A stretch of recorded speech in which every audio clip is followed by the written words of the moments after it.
Quelles sont les meilleures heures pour trader? C'est ce que l'on va voir dans cette vidéo, que vous fassiez du forex, des actions, des indices boursiers. Il y a des horaires où il y a plus de volatilité, des horaires où c'est plus tranquille. Vous êtes nombreux à me poser cette question et du coup on voit ça dans cette vidéo. C'est parti!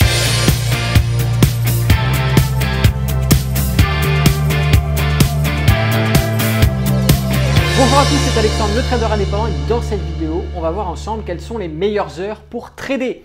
Devant ces graphiques, sur son écran, qu'on fasse du forex, qu'on fasse des actions, des indices boursiers, eh bien, il y a forcément des horaires qui vont plus ou moins intéresser les traders en fonction de ce qu'ils recherchent, c'est-à-dire plus de volatilité, plus de tranquillité. Voilà, on va voir ces différentes choses. Alors déjà, on va commencer par aborder le forex. Il faut savoir que le forex a l'avantage de coter ce qu'on appelle 24 heures sur 24, 5 jours sur 7. Alors, c'est-à-dire que, je vais prendre des exemples d'heures de France, mais à partir du dimanche soir aux alentours de 23 h, les cotations forex redeviennent disponibles et on peut trader ces cotations jusqu'au vendredi soir. Donc en fait, on a de dimanche soir à vendredi soir, ce qui nous laisse une plage assez large puisque entre ces deux périodes d'ouverture et de fermeture, la cotation elle est 24 heures sur 24. Donc bien évidemment, il va y avoir des périodes où le forex va être plus actif en fonction de la paire de devises que vous allez donc trader. Va s'ajouter à ça bien sûr les différentes annonces économiques plus ou moins importantes qui vont aller impacter votre graphique et donc la volatilité des cours. Vous allez pouvoir retrouver les différents horaires de ces annonces économiques sur des calendriers économiques qu'on va retrouver sur des sites comme Investing par exemple, mais également ce qu'on va appeler le chevauchement de places de marché. C'est-à-dire que, par exemple, l'euro va être actif et va avoir de la volatilité par rapport aux différents marchés européens. Et quand on va trader, par exemple, l'euro-dollar, les places de marché européennes, quand elles vont croiser entre l'ouverture et la fermeture les places de marché américaines, on va avoir sur ces croisements-là des périodes où la paire euro-dollar va être beaucoup plus active.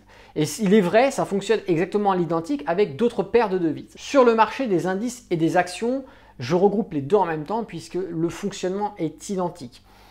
Pour vous aider, je vous montre ici un petit tableau. Donc là encore, on est sur des horaires depuis la France, donc horaire de Paris. Il faudra bien évidemment adapter les horaires en fonction de votre pays. Il faut savoir qu'une place de marché, ça a une horaire d'ouverture, une horaire de fermeture, comme vous pouvez le voir sur ce tableau.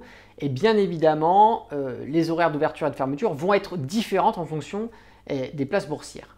Alors on va retrouver par exemple la bourse de Paris qui a son indice qu'on appelle le CAC 40 qui est très connu, qui va avoir une heure d'ouverture, une heure de fermeture. Et bien évidemment, la meilleure heure pour trader le CAC 40, c'est évidemment l'heure à laquelle le CAC 40 est en cotation. On ne va pas trader le CAC 40 hors cotation, il y a des plateformes qui le permettent, notamment en CFD on peut le faire.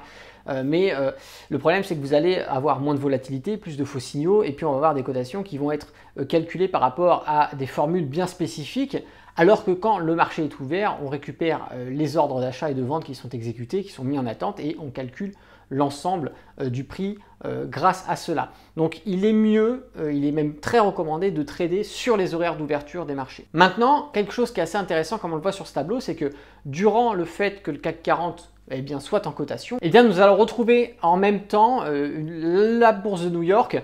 On va avoir par exemple le Dow Jones ou le SP500 qui va chevaucher en termes d'horaire la période d'ouverture du CAC 40. C'est-à-dire que sur ce croisement-là, on peut avoir un créneau qui est assez intéressant, une période intéressante pour trader.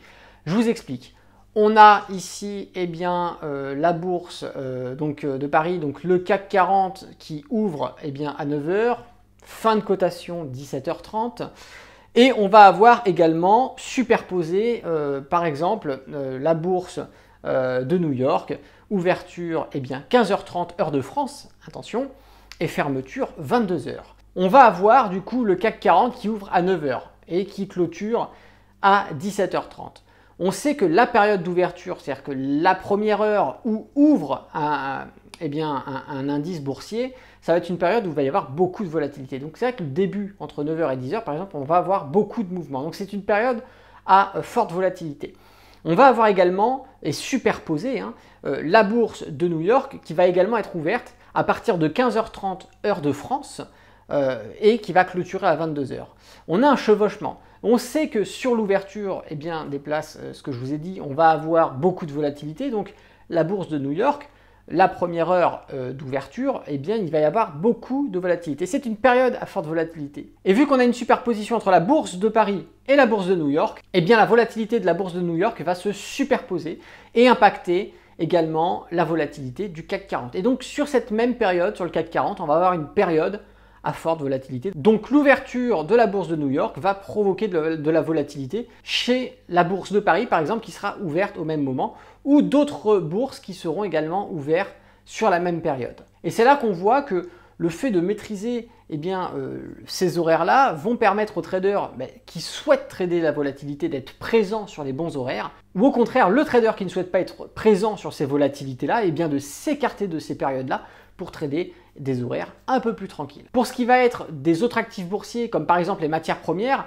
ça va dépendre de la place boursière, la place de marché sur laquelle va être inscrite le contrat à terme. Par exemple, si on est corrélé sur la bourse de Paris, on va se fier aux horaires d'ouverture de la bourse de Paris. Si on est corrélé sur la bourse de New York, on va se fier aux horaires d'ouverture de la bourse de New York. Et rappelez-vous, tous les horaires que je vous ai donnés dans cette vidéo sont des horaires heure de France, heure de Paris. Donc bien évidemment, en fonction du pays où vous êtes, il va falloir adapter ce fuseau horaire pour que cela vous corresponde. Pour plus d'informations, une simple recherche sur Google vous permet de trouver les horaires qui correspondent à votre fuseau horaire. Et si le trading vous intéresse, en haut à droite sur une petite fiche, vous avez également le lien dans la description. Il s'agit d'une formation qui est totalement offerte, que je vous invite à rejoindre, qui va vous permettre de savoir comment est-ce qu'on fait pour lire un graphique, comment est-ce qu'on fait pour savoir s'il faut acheter, s'il faut vendre, comment on fait pour gagner de l'argent avec les graphiques boursiers, qu'est-ce que les indicateurs techniques, comment on s'en sert. Et si vous souhaitez aller plus loin et rejoindre l'école de formation avec des modules à suivre dans l'ordre pour atteindre vos objectifs le plus rapidement possible, rejoignez une communauté, posez vos questions en direct aux étudiants, formateurs, n'hésitez pas à rejoindre le catalogue des formations complètes. Vous trouverez tout ce qu'il faut pour améliorer votre trading. Si la vidéo vous a plu, n'oubliez pas de mettre un petit pouce. Si vous n'êtes pas encore abonné à la chaîne YouTube, abonnez-vous. Surtout, activez la cloche, c'est très important.